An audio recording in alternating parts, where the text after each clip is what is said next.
కాదు sir, director అయితే మీ remuneration అలా ఉండదండి. ఎందుకంటే ఇక్కడ అసలు విషయం వినండి, ఇంకా ఉంది, అప్పుడే అవలా వలమలేని జనార్దన్కి నేను చేస్తాను, సరే జనాన్ని పంపిస్తాను నిన్ను కన్విన్స్ చేయడానికి, జనార్దన్ పంపించాడు. సగారు మీరు డైరెక్టర్ అయితే నేను పార్ట్నర్ని, బాబునేటి గారు కూడా చేయమని చెప్పారు, మీరు డబ్బులు పెట్టవా దాని మీద పర్లేదు అని, I'm also one of the producers, మీరు చేయండి అన్నాడు. లేదు రాజా, అసలు విషయం చెప్పనా, నేను రాజా ఏంటంటే ఇవాళ ఒక 20 లక్షలు 15 లక్షలు చేసేద్దాం అనుకుంటున్నాడు, అది 30 అవుతుంది, 30 పెడతాం మేమందరం ఉన్నాం కదా అన్నాడు. డబ్బుల గురించి కాదు, రేపు పొద్దున్న ఈ సినిమా పోయిందయ్యా, 30 లక్షలు వాడికి ఎంత కాస్ట్లీయో నాకు తెలుసు, వాడు రోడ్డు మీద ఉంటే నా డైరెక్షన్ నా వల్ల వద్దు, నాకు ఎవడన్నా ఇసిరేవాడు ఇది పోయినా పర్లేదని ధీమా ఉన్నవాడితోనే సినిమా చేస్తాం. అంటే film is a Mughals business, డబ్బు అనేది కాకుండా ఒక ప్యాషన్తో చేయాలి, ఆ కసి ఉన్నప్పుడే అప్పుడు ఫ్రీడమ్ ఇవ్వగలడు.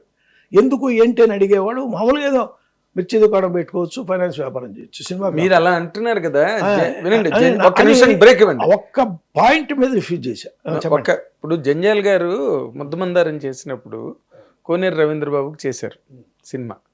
కోనేరు రవీంద్రబాబు ఏమి మొఘల్ కాదు, అయిపోయింది. మీరు అక్కడాగండి, మీకు తెలియని విషయం అందరికీ చెప్తున్నా, కోనేరు రవీంద్రబాబు మెయిన్ ప్రొడ్యూసర్ కాదండి, కోనేరు రాజేంద్ర ప్రసాద్ అని నాని మన జంజాల గారి క్లాస్మేట్, అతను ప్రొడ్యూసర్.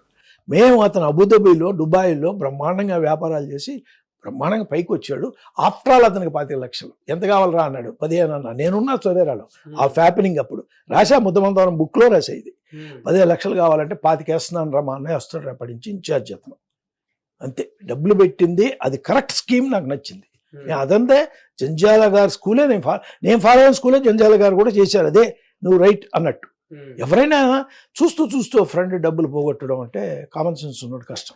అదేలేండి, మీరు ఒక నాకు కోటిన్నర చేయండి సార్ నేను అనేవాళ్ళు వస్తే ఇవ్వాలి, కాబట్టి ఆ రోజుల్లో 10-15 లక్షలు అలాంటివి. అవునులేండి, ఇప్పుడు అది కాబట్టి మీరన్న జంజాల గారికి కూడా ఒక ప్రిన్స్ ఉన్నాడు వెనకాల, ఆడు కనబడ్డ ఎవరికి ఆడే కొనేరు. చాలాసార్లు రఘు కూడా చెప్పాడు, చాలాసార్లు తన ఇంటర్వ్యూలో కూడా రఘు చెప్పాడు ఆ విషయం. సెట్ చేసింది రఘునే, కెమెరామెన్ గోపాల్ రెడ్డికి ఇచ్చారు, తను ఉంటాడు కాబట్టి అని. తర్వాత ఎప్పుడు ఇతనికి డైరెక్షన్ కెమెరా ఇచ్చాడు, కానీ మొత్తం సెటప్లో రఘు పాత్ర చాలా ఉంది. అలాగా ఆ నాని గారు లేకపోతే, ఆ కోనేరు రాజేంద్ర లేకపోతే, రాజేంద్ర ప్రసాద్ లేకపోతే, అతను క్లాస్మేట్, ఏరే ఫ్రెండ్ జంజాలకి. డైరెక్ట్గా అటు పిలవరా అన్నాడు వెంటనే రఘుని. తను ఎక్కడో హర్ట్ అయ్యాడు, సినిమా డైరెక్షన్ చేయాలనుకున్నాడు, రూమ్ వేసేసుకుంటే సవేరాలో నేను రమ్మని అన్నాడు. ఎవరు హర్ట్ అయ్యారు? జంజాల గారు ఏదో ఒక విషయంలో హర్ట్ అయ్యారు.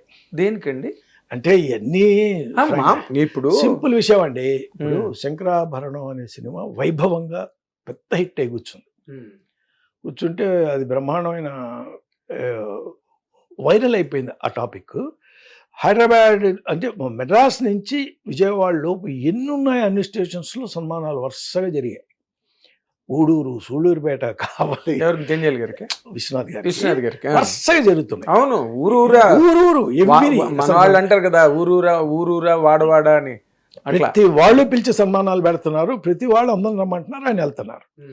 ఇక్కడ ఇది జరుగుతున్నప్పుడు ఒకరోజు ఏబిఎస్ వచ్చి తెనాలిలో, ఏమిటి అందరూ ఆయన పిలుస్తున్నారు, మీ మాటలు ఉపయోగపడ్డాయి, మన పర్టికులర్గా వేటూరు గారి పాటలు ఉపయోగపడ్డాయి, మహాదేవన్ సంగీతం మేము నలుగురికి చేస్తున్నాం, శంకరాభరణానికి 4 స్తంభాలు అన్నది మా కాన్సెప్ట్ పెడుతున్నాను, రండి అన్నాడు. ఆయనకి చెప్పండి అన్నాడు. వేటూరు అన్నాడు, పని చేద్దాం, శంకరాభరణానికి 4 స్తంభాలు, హాఫ్ పేజ్ యాడ్ ఇస్తాం, మేము ఇస్తాం డబ్బులు అన్నాడు. అని అంత కడుపు మండిపోయింది లోపల, మనకి పాపులారిటీ లేదు కదా. మరి ఇప్పుడు ఆయన పాటలు, జంజాల్ గారి డైలాగులు పట్టించుకోవాలా, ఏమి ఆయనకి ఇంతమంది రగిలిపోతున్నారు సంగతి తెలియదు, ఆయనకి విశ్వనాథ్ గారికి తెలియదు. అవును, ఆయన ఎదుర్కొంటే చెప్పడానికి మీ అందరికి భయం కదా, ఎవరు మాట్లాడడానికి, ఎవరే నోరెత్తారు. సరే, అట్లా ఉన్న స్థితిలో మన చల్లపల్లి వెంకటరావు తెలుసు కదా మీకు, మన జంజాల గారి బావమరిది తెలుసు, రాణి గారి అన్నయ్య. ఆయన ఏం చేశాడు, రాజమండ్రిలో ఒక మంచిది పెడతాను నేను, అది కూడా నలుగురు పిలుస్తామని. ఎప్పుడైతే తెనాల్లో నలుగురిని పిలవాలనే దానికి వచ్చి పిలవగానే ఏబిఎస్, మీరును వేటూరు గారు రమ్మన్నారు, మహాదేవన్ ఇబ్బంది అంట, విశ్వనాథ్ గారు చెప్పారు, మీ ఇద్దరినే రమ్మన్నారు అన్నారు. నలుగురు కాస్త ముగ్గురైంది. సో 4 స్తంభాలు లేవు, 3 స్తంభాలు పెట్టక బాగోదు. విశ్వనాథ్ గారి సన్మానాలు అయితే వాడు ఏదో కళాశ్రవం అంటే ఏవిఎస్ గారి సంస్థానం నుంచి శంకరాభరణం యూనిట్కి అంటే కె విశ్వనాథ్ అనేది ప్రముఖంగా వేయమని అక్కడ వచ్చిన పిఆర్ఓ చెప్పాడు. ఎవరు చెప్పారు ఏంటంటే తెలియదు. డైరెక్టర్ గారే చెప్పుంటారు ఇంకెందుకని వేసాడు. ఇప్పుడు నువ్వు వచ్చావు డైరెక్టర్ అంబట, నువ్వు చెప్పింది వింటాం కదా మేము. అవును, డైరెక్టర్ చెప్తే నేను చెప్పాను చెప్తా అనుకుంటారు కానీ నువ్వు చెప్పావా ఆయన ఉద్దేశం పైగా మీకు విశ్వనాథ్ గారు అంటే మీ అందరికి వణుకు మామూలు కాదు, టెర్రర్. కాబట్టి అలా జరిగింది. విశ్వనాథ్ గారి పేరుతోనే ఆ సన్మానం కూడా అన్ని సన్మానాలు జరిగాయి. వీటన్నిటిని మించి అంటే ఇది కాకతాళీయంగా జరిగింది, ఎవరిని క్రిటిసైజ్ చేయడం కాదు. సభలో జంజాల గారు మన వేటుడు గారు ముందు సీట్లోనే కూర్చున్నారు. వాళ్ళు పిలిచినప్పుడు స్టేజ్ మీదకి వెళ్ళి దండేసుకొచ్చారు తప్ప అక్కడ కూర్చోాలి. అలా కుదిరింది అంతే, అలా జరిగింది. ఇది అయిపోయాక ఈసారి అలా కాదు, 3 చైర్లు వేసి ఒక పెద్ద హంస తయారు చేసి ఊరేగింపు చేద్దాం రాజమండ్రిలో అని ట్రై చేశాడు వాళ్ళ బామ్మర్. ఆ ప్రపోజల్ చెప్తేనే 3 ఎందుకంటే ఒకటి చాలు అన్నాడు ఈడి దర్శరావు. ఈడన్నాడని ఎవరు అనుకోరు కదా, పెద్ద ఆయన ఉంటే లేకపోతే ఎందుకు అంటారని సరే వదిలేసాం. ఆ సన్మానం జరిగింది వైభవంగా. గురుగారిని ఒక్కరినే హంస వాహనం తీసుకెళ్లారు. అంటే మిగిలిన 2 స్తంభాలు కూడా లేవు. రెండూ లేవు అసలు, నాగేశ్వర గారికే లేవు. మరి ఇన్ని చోట్ల పిలిచారు, ఆయన కూడా స్టేజ్ మీద పిలిచారు. సరే మొత్తానికి ఆ శంకరాభరణం ఒక డైరెక్టర్కి ఇచ్చిన స్థానం చూస్తే నేను డైరెక్ట్ చేయాలని డెసిషన్ తీసేసుకున్నాడు. February 2nd, 1980 శంకరాభరణం రిలీజ్ అయింది. అలాగే 81లో ఆయన సన్-ఆఫ్ 81, 82లో డెసిషన్ తీసేసుకున్నాడు డైరెక్షన్ చేయాలి. 1 year ట్రై చేసుకుని మొత్తానికి 82కి ముద్దమందరం రిలీజ్డ్. అట్లా జరిగింది. ఓకే, అంటే రైటర్కి ఇవ్వవలసిన అది గౌరవం ఇవ్వకపోగా ఈయన కాంట్రిబ్యూషన్ కూడా అక్కడ గుర్తింపు పొందలేదు. అంత డైరెక్టర్ నేను ఎలా తీసుకుంటానంటే కొన్ని సక్సెస్లు అమ్మవారి ఆశీర్వాదాలు కూడా ఒక మంచి జరగబోయే ముందు ఒకటేదో దిష్టి తీసినట్టు ఒకటి జరుగుతుంది. అలా పాజిటివ్గా తీసుకొని పోతుంటాను. అంతే, ఇంకా అలాంటివి జరగకపోతే జంజాల గారు బిజియెస్ట్ రైటర్, 14 సినిమాలు నేనున్న అసిస్టెంట్గా. అప్పుడు 9 monthsలో 14 films has return, 12 super duper hits. ఆ టైంలో వదిలేసి డైరెక్షన్కి వెళ్తారు ఎవరు? అవును, బాలుగారు అసలు గట్టిగా దెబ్బలాడారంట.